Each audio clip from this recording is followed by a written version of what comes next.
I'm sure you felt this before. You watch an amazing film, listen to beautiful music, or scroll onto an otherworldly photo. It inspires you, it moves you, it awakens the artist in you.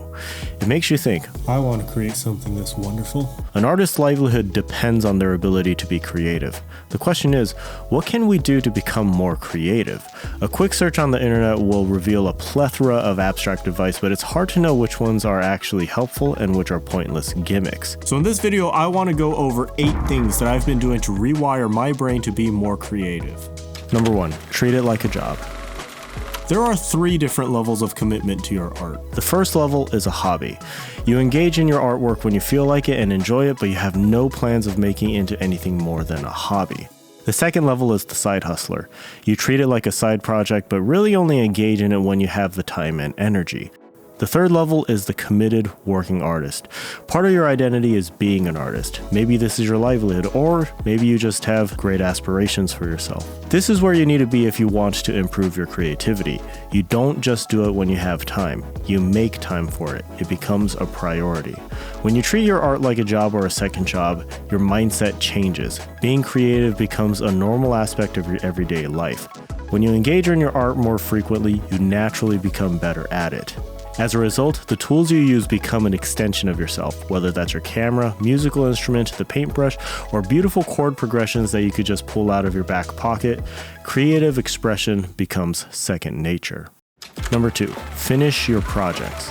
In my years working with other creatives, I've noticed a distinct difference between novices and those with much more experience. The novice will have an extremely hard time with workflow. They're not sure how to start a project, what steps to take during the middle stages, and finally, they don't really know when a project is actually finished. The novice will likely have dozens of unfinished projects and half-baked ideas. On the other hand, the experienced artist will take most of the projects they start to completion. Completely abandoned ideas are rare. Their workflow is a work of art. They know exactly what their next move is. So how do we go from being a novice to an expert? Here's the answer. You need to finish your projects, no matter how bad some of them might be. Think about it. If you constantly abandon your projects, abandoning projects becomes a habit, and you keep conditioning yourself to abandon your next one as well.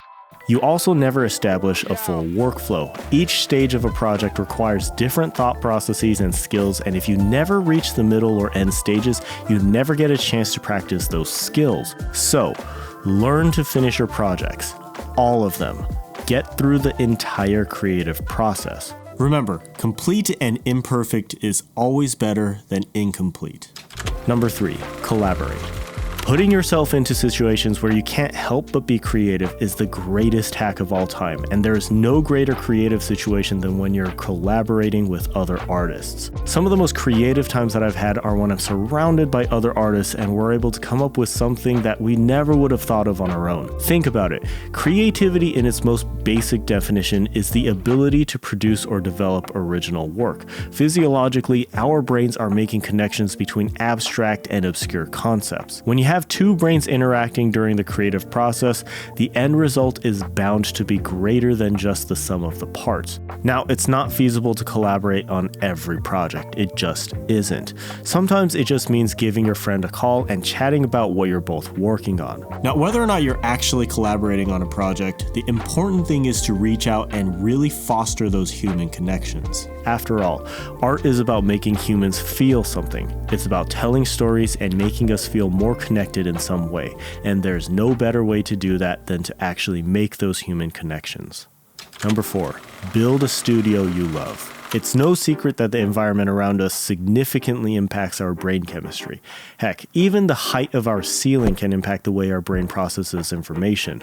If you've ever been in a well-designed studio, you can't help but feel inspired. So it's a no-brainer move to build your studio into a space that sparks your creativity. Making yourself a studio that spurs creativity is a high-effort but high-reward endeavor. Keep in mind that you don't need a massive space or a ton of gear to create something special. This can be an entire video on its own, but let's go over some basic things. Start with the desk. If you're like most traditional creatives, this will be where most of your work takes place. Find something large enough to work on, but not so large that it just gathers clutter. Next, find a comfortable chair. if you're going to be here for long stretches of time, it's worth a good investment. The next thing that I would find is storage. Don't let things fall into chaos.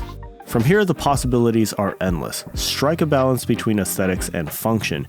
You can add a monitor for more screen real estate, good speakers or headphones, a nice keyboard, lighting, plants, and photos. Don't forget the tools of your trade. Now my setup right now looks a bit overwhelming and just a tad ridiculous. I have all the gear that I could ever want or need.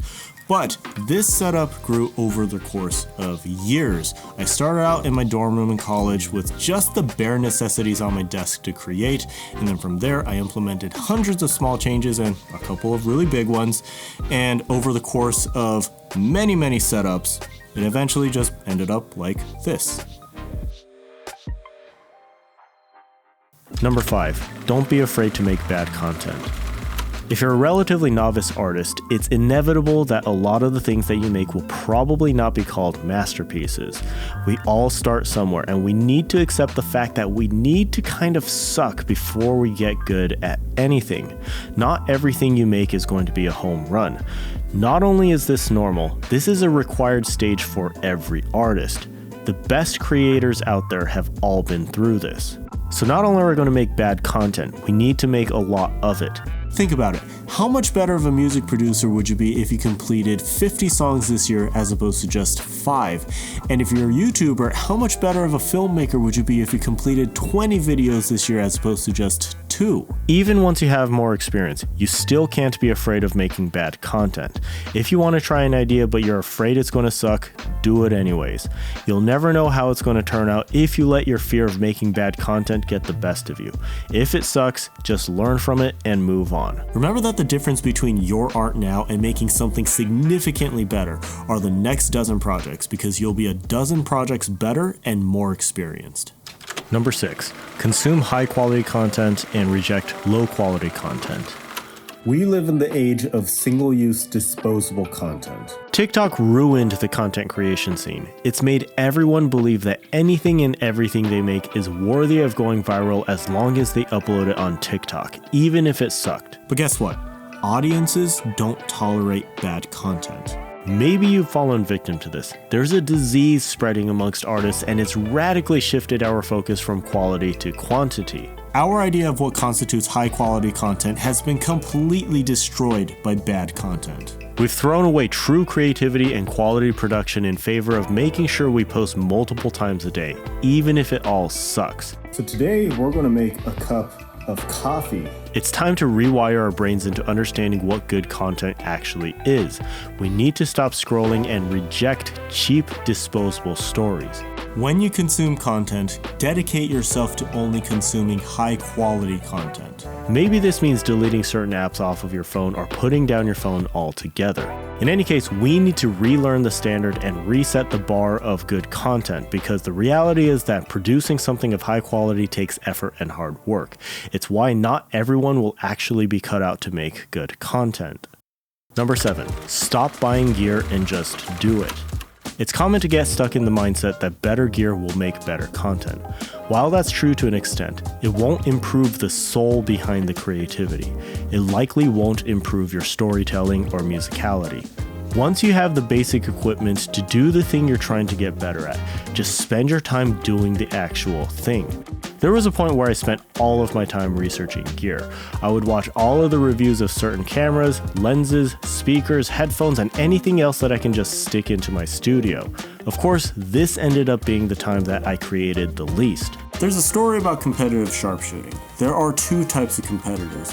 One is the arrogant showboat who is more obsessed about their newest and expensive gear than the competition itself.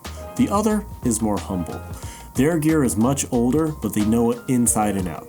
Their focus is the competition and not the gear. Of course, the humble sharpshooters regularly wipe the floor with the arrogant showboats.